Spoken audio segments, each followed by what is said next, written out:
the most effective ways to improve customer service is to create an entrepreneurial environment in your organization. Let me illustrate. One evening I went to the movies with my brother. We came out at 9:45 at night, and we've been going to movies together ever since we were little kids. We just love films. And do you know how you feel you should be sensible and go back to the hotel? But you're having such a good time, let's squeeze in one more movie. 10 minutes before, 2 blocks down the street, a high-action film had just started. As you know, with high action, it doesn't really matter if you miss the beginning. We're racing down the street, brother's explaining the storyline to me, and we get there exactly 15 minutes after the movie starts. I said to the cashier, I know we're late, but we want to come in, 2 tickets. She said, you can't, I closed the till. I said, well, put the money in the till tomorrow. No, not once we close the till. Now, I'm a great believer, if you don't like the first answer you get, just talk to somebody else. So we went to the guy who was actually taking the tickets. I said, I know we're late, but we really want to come in. Put the money in the till tomorrow. Let us in free. Too big a decision, he calls the manager. By now, we've missed 20 minutes of this movie, and suddenly we want to see this movie more than we want to see our own mother. I go through the choices. The manager says, no, not once we close the till. We don't let in people like you. As I was walking out, I turned around and said, you know, it's very obvious none of you here own this business. Because the number one key point in business, if people want to give you money, you take it. Now, owning the business does not mean your name is on the door. Owning the business is a commitment, a philosophy, an attitude. In today's competitive business environment, we realize a profit by meeting our customers' needs. Not long ago, I was selected to speak for American Express. This was part of their Quality University. And at lunchtime, I had dinner with one of the managers. He said 2 months before, he'd gone to a big mall to buy some chocolates to give to his staff as a prize for a project they finished. 2 candy stores exactly opposite. Put his head in the first one and said, excuse me, do you accept American Express? They said yes. So went in, made his purchases, walked over, put them on the counter, and noticed, although they accept American Express, they did not display it on the till. They had MasterCard and Visa. He turned around, looked exactly opposite, and saw across the mall the other candy store displayed the American Express symbol. He said, you do understand I work for American Express? You take our card, but you don't display it and your competition does. I have to go over there. Young man, about 17, just wiping down the counter, stocking the shelves, said, sir, hold on. He ran across the mall to the other candy store. He picked up an application for American Express. He ran back, he cut out the logo, stuck it on the till and said, is that good enough? You see, entrepreneurial employees take the initiative.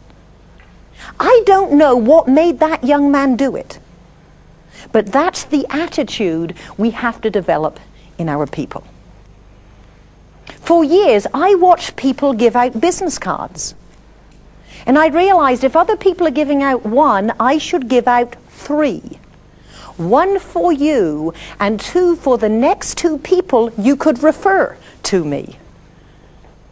Entrepreneurial employees take the initiative and go beyond their competition.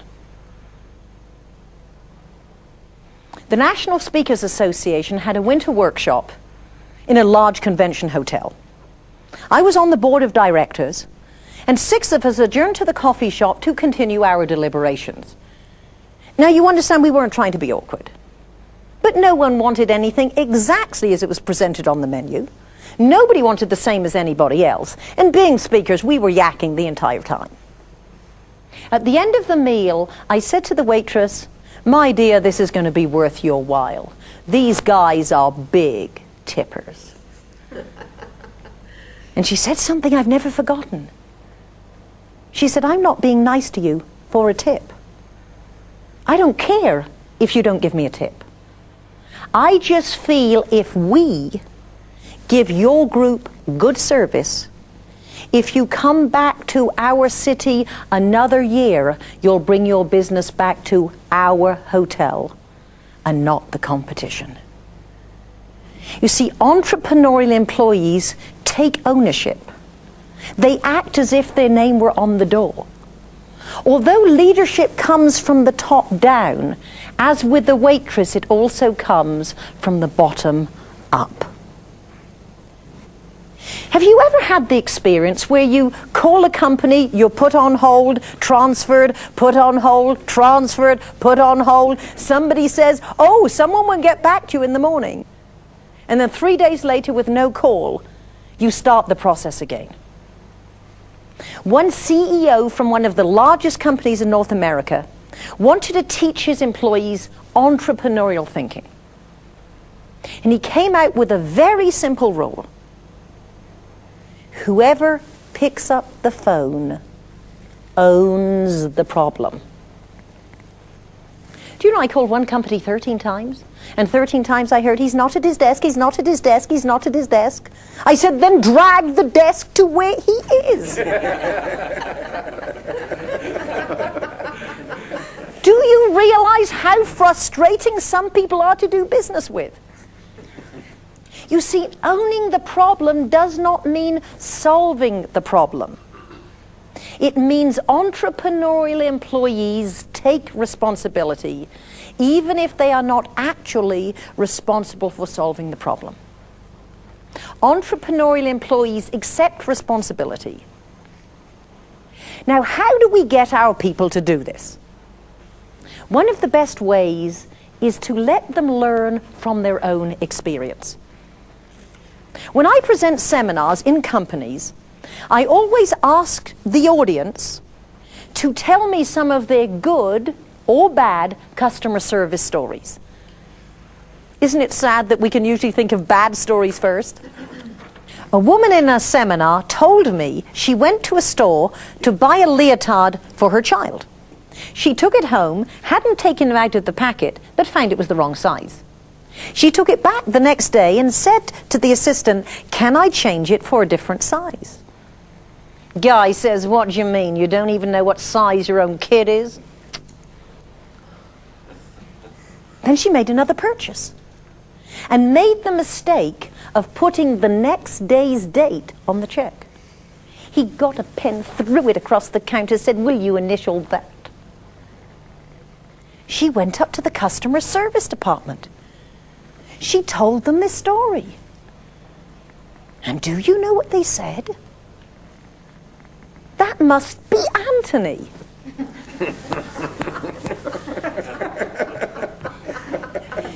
Now, this is a company who advertises we care about our customers, and they know about Anthony. Another gentleman told me, I went in to buy a mattress.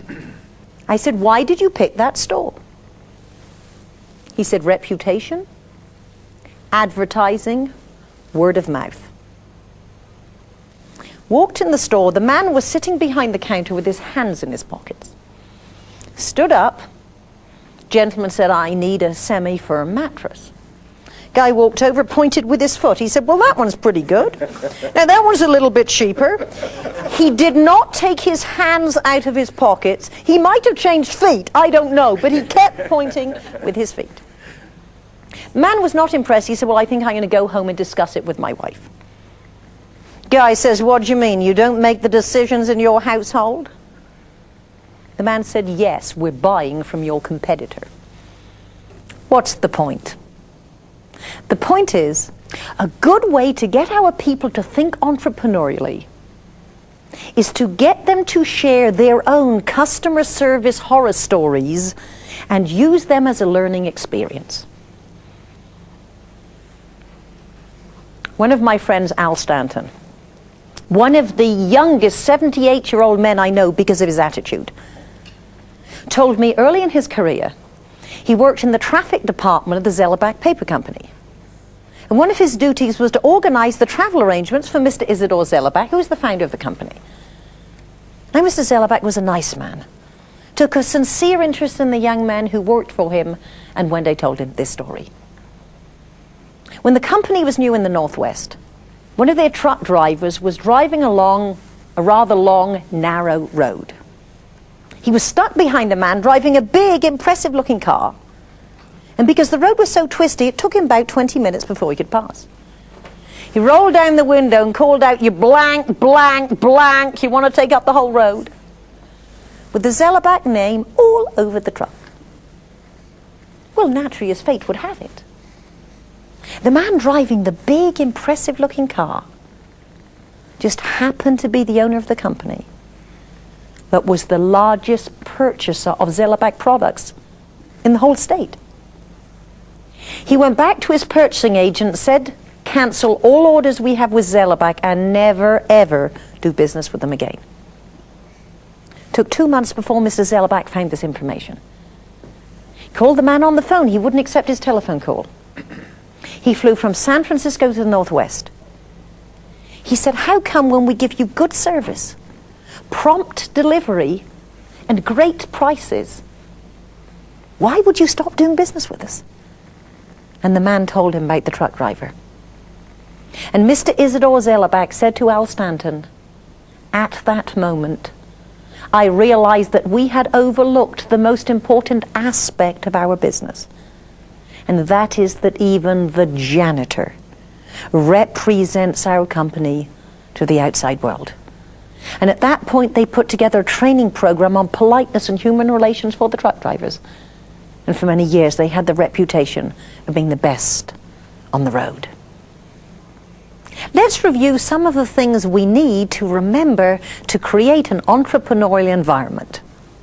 1, take ownership of problems. 2, do more than the competition.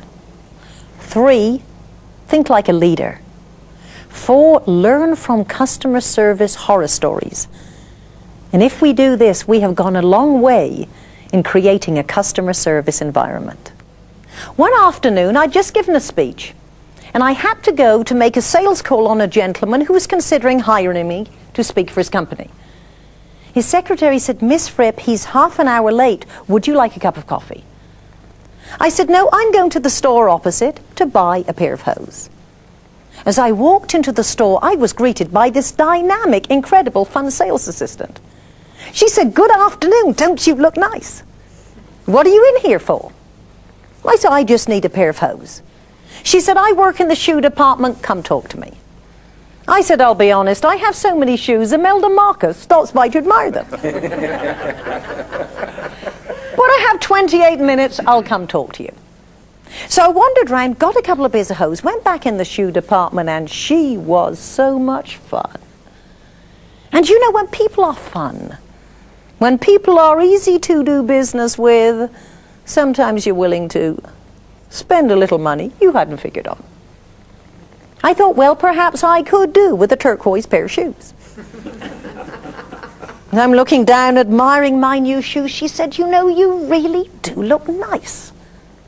What do you do?" I told her that I travel worldwide talking about good and bad customer service. She said, "I could tell by the way you were dressed. You were somebody important." Thought, well, I have about 16 more minutes.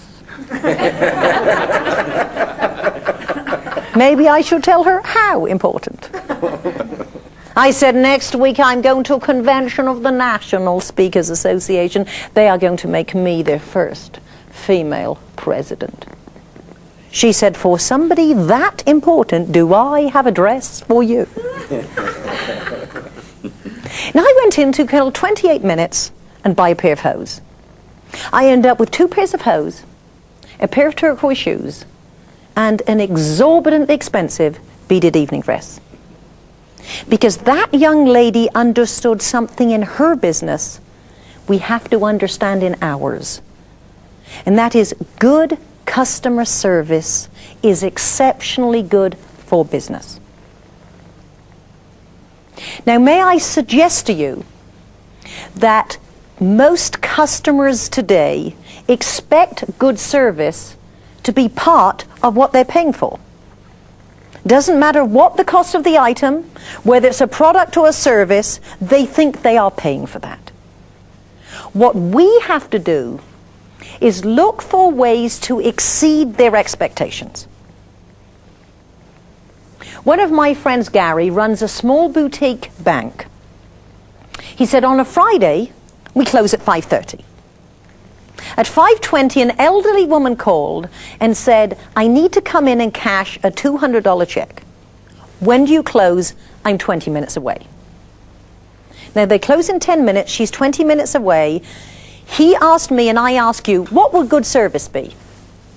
Stay open. Stay open. That's exactly what I said. But he said, we don't give good service. We give exceptional service. We said, stay where you are. One of our employees on their way home will drive by, drop off the $200 and pick up an endorsed check. It turned out this woman was quite wealthy. She just had a small account with their bank, and most of her assets were with a large national bank. But when she found out they cared, she said, can you look after all my other financial needs and investments? They said yes. So she took all her money out of the big bank and gave it to them.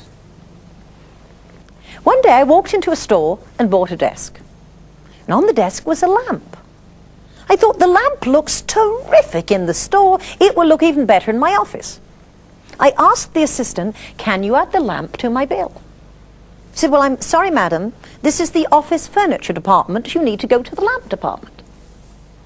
Went up a couple of escalators, looked around, didn't see one exactly like the one I wanted. The assistant said, look through the catalogue. Said, flick, flick, flick, flick, flick, flick, flick, flick. Didn't see the one I wanted. She said, well, it must be an old model. I said, not a problem. Can I buy the one that's on display? After all, I've been on display myself many times, and I still work perfectly well. She said, if it's on display, you need to talk to the display department. So I went down another couple of escalators, looked around, found a door, spoke to a young man, asked him if I could buy the lamp. He said, madam, we are display. We don't sell, we display.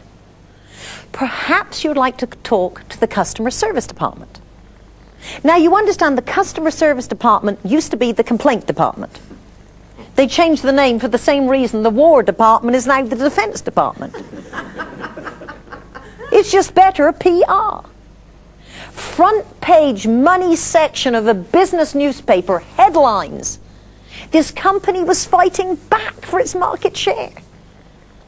Maybe they wouldn't have to if they would take our money.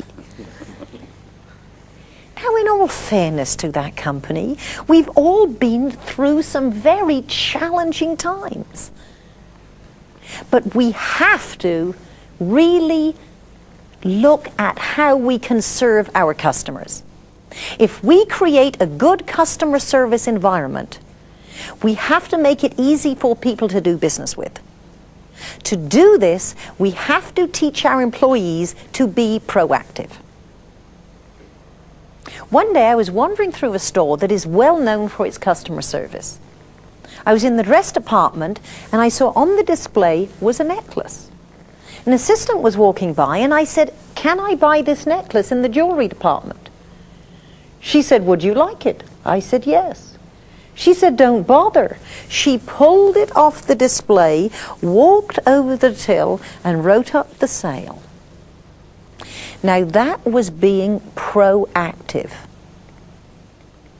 That was not overlooking the opportunity. Because think about yourself when you go shopping. So often you might see something, but if you have to go to another department, you're waylaid, the line's too long, you don't take advantage of the situation.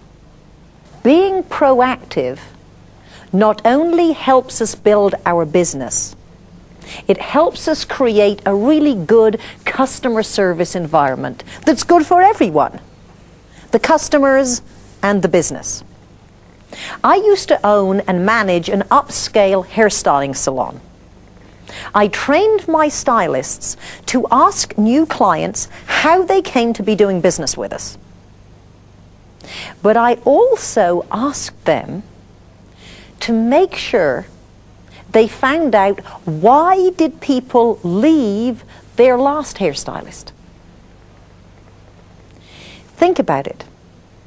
What good research you can do from your own customers, because the reason they left the last place of doing business is probably the reason they will leave you. Now, in the hairstyling business, and you can all relate to this yourselves, what people found, the number one reason, was that after about 3 haircuts, the stylist considered them their customer and stopped selling. We have to work as hard to maintain the relationship as we did to get it in the first place. You see, the real sale comes after the sale in a customer service environment. Now, there are many ways we can get information on how our customers perceive our service, as well as asking them. Just think of who else might they talk to about the experience. I was staying at a very nice Hawaiian resort. The gentleman who was driving me to the airport in the limo service did not belong to the hotel. It was an independent shuttle service.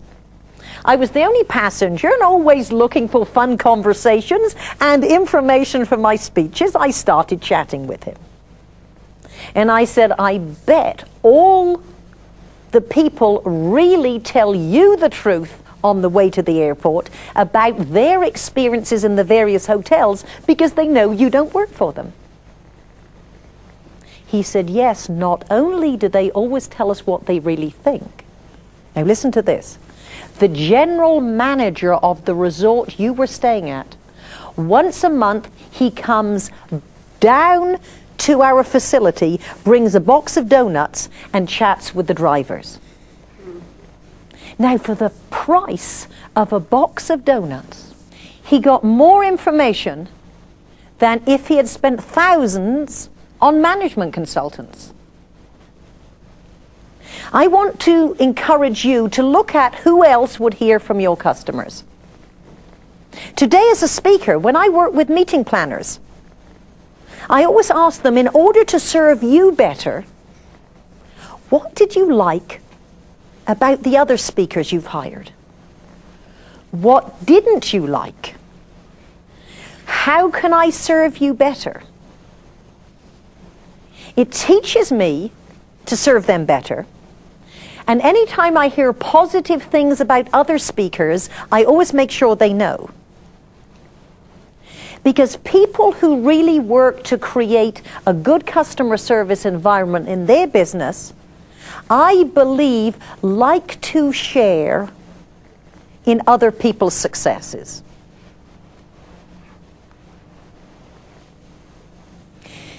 Now, as we're building a customer service environment, not only do we have to maintain the business we have to constantly look at getting new business. And there are 2 principal classes of people we market to. Those who know and love us, and those who never heard of us. Now, isn't that profound? I believe most businesses spend more time trying to develop new business to the detriment of developing stronger relationships with the customers they already have. I was giving a seminar at a convention, how to promote your business without spending big bucks. And a woman came up to me and said, well, I'm an accountant, and I really have enough business. I don't know that I need your session. And I said, well, sit down for 10 minutes, take some notes. If it isn't what you want, go to another session. And for 2 hours, she sat there making copious notes. Well, imagine I was rather impressed because she didn't think she needed the session. At the end, I said, I noticed you didn't leave and you seem to be taking lots of notes. What were you writing down? She said, listening to you, it really occurred to me. although we don't really need any more business, we are not nurturing the business we have. And if I don't go back and teach my employees to nurture the business, we are going to be looking for more.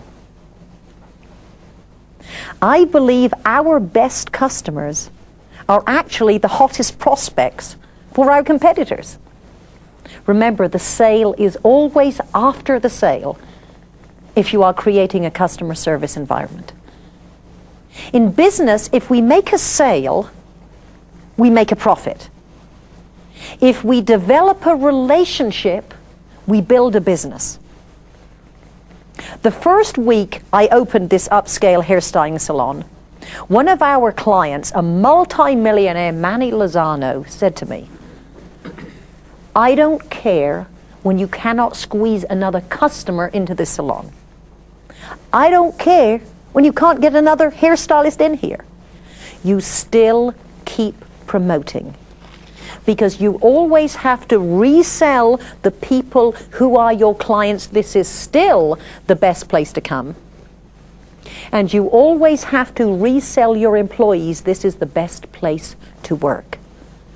Never stop building your business and your reputation." And people do business with companies and organizations. But those companies and organizations are represented by people who have to buy in to our general philosophies. Another important point I don't want you to forget, and this is that we have to train everybody to tell our customers the truth. Got off a plane, it's 11 o'clock at night. I'd come from a different time zone, so my body was telling me, you know, it's really 2 a.m. I expected a shuttle to pick me up, called the hotel, and they said, "Well, Miss Fripp, the limo came out half an hour ago, you weren't there, it came back." I said, "Not a problem, can you send me another?" The voice said, "I'll try." I said, "You don't understand, this is 2 o'clock in the morning, my body, I do not want to hang up and pray to St. Jude." Now, I will happily pay for a taxi, but I don't want to charge my client if you will send me the hotel shuttle free. He said, "It'll be a few minutes." So me, telephone, baggage carousel, one tattered, unclaimed piece of luggage. I watch it go round for about 8,000 revolutions. I call up, "This is Miss Fripp. Where's my hotel limo?" "Oh, Miss Fripp, we never send anyone out after 10:30. I got my taxi. I walked into the hotel. And I know at midnight, anyone who is stomping and shouting and carrying on is going to get a lot of attention. So money came out of the till to pay for my taxi. They upgraded my room. They sent me fruit, wine, cheese. Now, a couple of years later, went back to the same hotel. This time, it was ahead of the game, 3:20 in the afternoon. I call up, "This is Miss Fripp. Here, waiting for my hotel shuttle. How long will it be?" 10 minutes. Okay. Me, telephone, baggage carousel, same tattered, unclaimed piece of luggage. I watch it go round for 20 minutes. I call, "This is Miss Fripp.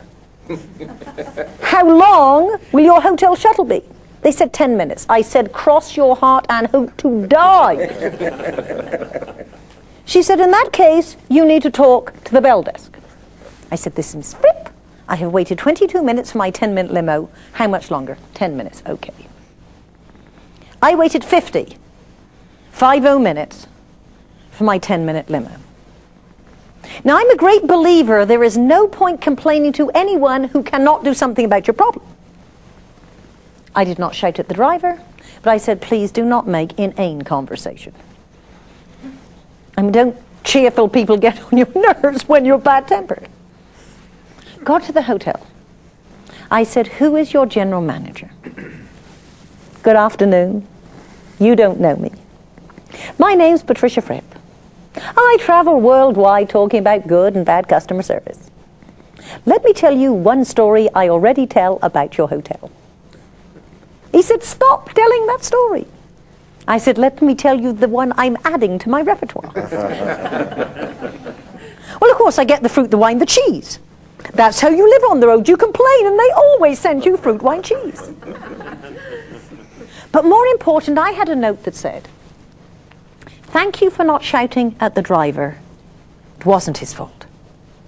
Thank you for letting me know what we have to be aware of to improve our service. And I promise you, every bell person, every desk clerk, every manager will know exactly what time the limo leaves so we can tell our guests the truth.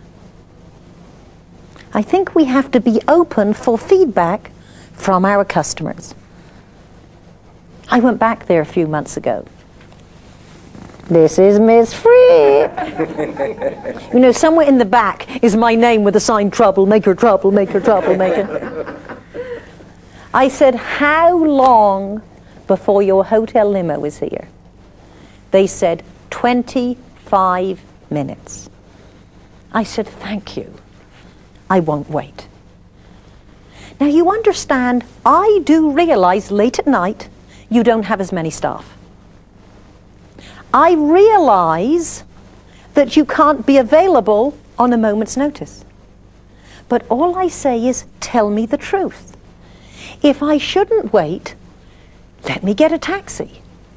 If it's going to be 50 minutes, tell me the truth and I make the decision.